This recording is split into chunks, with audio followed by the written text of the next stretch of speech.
अस्सलाम वालेकुम guys, this is Mohammad Shiraz Malik, founder Pak automotive trainers and professionals. सबसे पहले तो साल की इब्तिदा में ये एक बहुत बड़ा हादसा हुआ जिसका हम सबको अफसोस है। और दिल की गहराइयों से जो लोग है जिनकी अमवात वहाँ पर वाक़ई हुई मरी में, उसके लिए बहुत अफसोस है। और उन तमाम फैमिलीज़ को भी अल्लाह ताला जो है वो सब्र व इस्तकामत अता करे। आज शाम मगरिब से ही काफ़ी मैसेजेस मेरे पास आ रहे हैं, और स्पेशली मेरी टीम पाक ऑटोमोटिव ट्रेनर्स एंड प्रोफेशनल्स के जो लोग हैं, स्पेशली लहमीन और अली, उन्होंने जो है रिक्वेस्ट की कि सर इसके ऊपर जो है एक वीडियो बनाया जाए टेक्निकली कि how they died there in. यहाँ पर मैं ये कहना चाहूँगा कि टेक्निकली वहाँ पर ऐसा क्यों हुआ कि क्यों जो है कार्बन मोनो ऑक्साइड जो गैस है वो जो है वो अंदर गिर, कहाँ उसकी इतनी प्रोडक्शन है और किस वजह से। तो नॉर्मली सब लोगों को ये बात पता है, ये चीज़ अंडरस्टूड है, बहुत सारे पोस्ट में भी देखी गई है। मुझसे जो लोगों ने शेयर किया कि जो लोग वहाँ पर मरे हैं उनके मरने की वजह, उनकी मौत की वजह जो बनी वो बनी है carbon monoxide gas. But how it entered in the cabin, passenger cabin में वो गैस गई कैसे, ठीक है। तो आपका जो एग्जॉस्ट है, इस बात को आप टेक्निकली अंडरस्टैंड कर लें कि विंटर वेदर के अंदर आपका इंजन के ऊपर एक्सट्रीम लोड होता है, जिसकी वजह से हाइड्रोकार्बन्स की प्रोडक्शन, हाइड्रोकार्बन ज़्यादा यूज़ होते हैं। रिच फ्यूल मिक्सचर, जितनी भी ऑटोमेटिक गाड़ियाँ रिच फ्यूल या EFI गाड़ियाँ, उनमें रिच फ्यूल मिक्सचर यूज़ होता है विंटर वेदर में, क्योंकि इंजन एक्सट्रीम कोल्ड कंडीशन में होता है और उसको जो है हॉट कंडीशन में लाने के लिए, ऑपरेटिव टेम्परेचर पर लाने के लिए जो ECU है, जो कंट्रोल यूनिट है, वो रिच फ्यूल मिक्सचर देता है, और जिससे हाइड्रोकार्बन्स की प्रोडक्शन ज़्यादा होती है। CO जो है इमिशन गैसेस के अंदर CO की क्वांटिटी बढ़ जाती है। ये एक पार्ट है जिसमें जो है आपके पास automatically due to the winter, due to the freezing cold weather, आपके CO इमिशंस के अंदर उनकी क्वांटिटी बढ़ जाती है। सेकंड फेज़ पे आप देखें पिक्चर के अंदर, और जितने भी जो फ़ोटो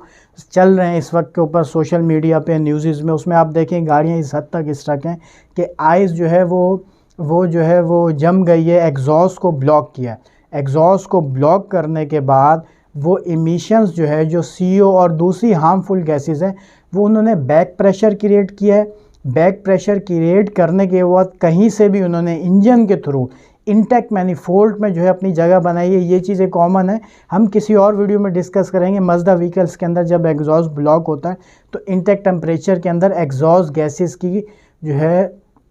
क्वांटिटी पाई जाती है। इंटेक की साइड पर जब आपका एग्जॉस्ट गैस आता है तो उसी लम्हे के ऊपर, इस वक्त के ऊपर जो ऑन गोइंग कंडीशन होती है कार की, उसमें क्या हो रहा होता है कि आपने हीटर ऑन किया हुआ है, आपने इंजन को ऑन किया हुआ है, और हीटर जो एयर ले रहा है, जो आपकी एयर आ रही है वो इंजन रूम में से होती हुई आ रही है, और इंजन रूम से आपका ब्लोअर एयर ले रहा है, अंदर हीटर को दे रहा है। हीटर जो चल रहा है जिसके अंदर कूलेंट आ रहा है, कूलेंट से जब हॉट कूलेंट से, इंजन रनिंग की वजह से हॉट कूलेंट वहाँ सर्कुलेट कर रहा है, वहाँ से CO2 होती हुई, यानी कि वो गर्म भी होती है, और CO2 जो आपके एग्जॉस्ट में हाई क्वांटिटी होती है due to the winter weather. Comparatively summer weather में CO गैसेस की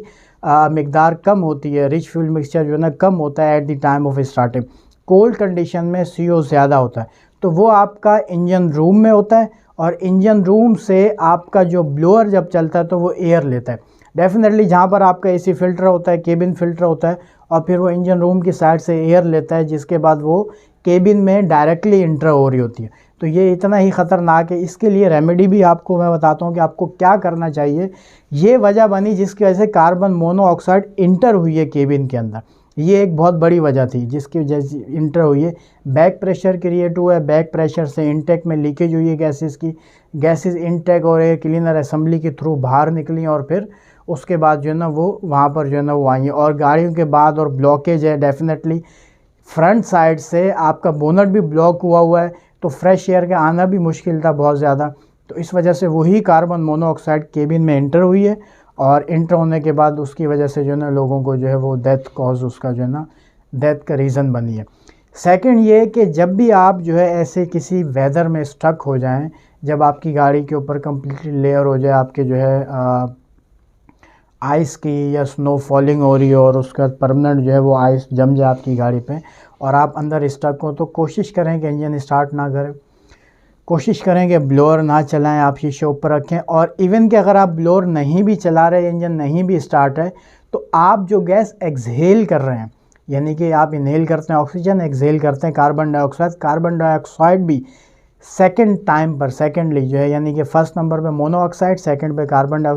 डाइऑक्साइड आपके लिए ख़तरनाक हो सकती है। उससे भी आपको जो है ना ब्रीदिंग प्रॉब्लम हो सकती है, क्योंकि आपने शीशे कंप्लीट क्लोज़ क्यों ही अपनी विंडोज़, 3 लोग 4 लोग 5 लोग जो भी अंदर हैं, किसी किस्म की फ्रेश एयर ना इंटर हो रही है ना ही एग्जॉस्ट हो रही है। तो जो गैस आप एक्सहेल कर रहे हैं वही इनहेल करना शुरू कर देते हैं। तो अगर परमानेंट पोजीशन पे या लॉन्गर टाइम के लिए आप कहीं पर स्टक हैं, तो कोशिश करें कि आप अपनी विंडोज़ को 80% क्लोज़ करें, यानी 20% ओपन रखें, ताकि किसी ना किसी तरीके से फ्रेश एयर आती रहे। ठीक है, तो जान जाने से बेहतर है कि थोड़ी सी सर्दी आप बर्दाश्त कर लें। ठीक है, उसमें ये होगा कि आपको कंप्लीट वार्मनेस तो नहीं मिलेगी अंदर, लेकिन ये है कि आपको जो है आपको फ्रेश एयर आती रहेगी, और जो भी गैस आप एक्सहेल कर रहे हैं यानी निकाल रहे हैं वो भी बाहर जाती रहेगी। और अगर किसी वजह से आपको इतनी ज़्यादा सर्दी कि आप जो है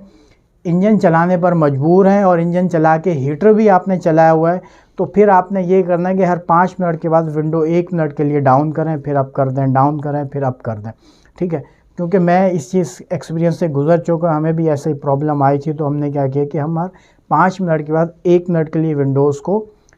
डाउन कर रहे थे, ताकि हमें फ्रेश एयर मिले। हम जो गैस एक्सहेल कर रहे हैं, यानी हम निकाल रहे हैं, सांस बाहर छोड़ रहे हैं, तो वो कार्बन डाइऑक्साइड भी बाहर निकल जाए, हमें कुछ फ्रेश एयर मिल जाए। ये वो वजह है जिसकी वजह से कार्बन मोनोऑक्साइड अंदर जो है वो इंटर हुआ है, और उसके बाद जो है वो उसने जो है ना ऐसी जगह बनाई। सेकंड टाइम पर कभी कभार ऐसा होता है कि आपके केबिन के नीचे की बॉडी कुछ डैमेज हो, तो उसकी वजह से भी आ सकता है। लेकिन मोस्टली जो है ये आपके इंजन रूम में जो गैस जमा हुई इंटेक साइड पे, वहाँ से आपकी जो ब्लोअर वाली साइड है एसी ब्लोअर की, वहाँ से इंटर हुई अंदर, और अंदर आने के बाद जो है वो कार्बन मोनोऑक्साइड जमा हुई, जिसकी वजह से लोगों की जो है वो डेथ हुई। तो कोशिश करेंगे विंडो को थोड़ा सा नीचे रखें, सर्दी बर्दाश्त कर ले। इतनी सर्दी बर्दाश्त करने से डेफिनेटली जो है आप होपफुली कि डेथ नहीं होगी। लेकिन अगर आप बिल्कुल कम्प्लीटली पैक रखेंगे, हीटर ऑन रखेंगे, और इवन कि हीटर ऑन नहीं भी रखेंगे, तब भी आपको फ्रेश एयर की ज़रूरत है, इवन कि इंजन ऑफ भी है। आई होप कि जो है ये वीडियो सबको जो है वो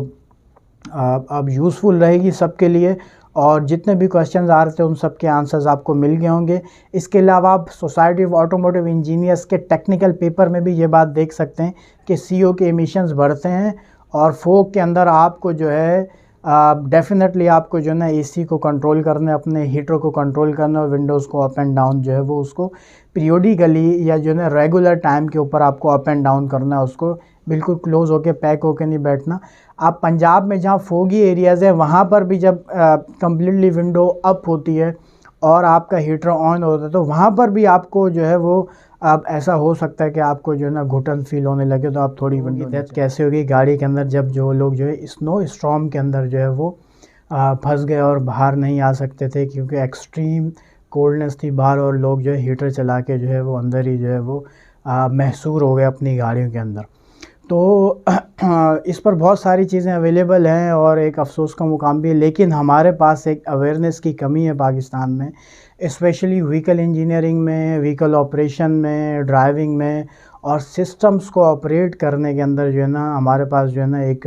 बहुत ही कमी है। तो हमारी हमेशा से कोशिश होती है कि हम किसी भी फॉर्म हम, चाहे हम फेसबुक पर हों, यूट्यूब पर हों, लाइव कहीं पर भी मौजूद ट्रेनिंग्स दे रहा हूँ, तो ऐसी अवेयरनेस को जो है वो स्प्रेड करें, फैलाएं, जिससे जो है आप लोगों का भला हो सके, स्पेशली जो लोग किसी भी तरह से गाड़ियों से रिलेटेड है। Thank you very much.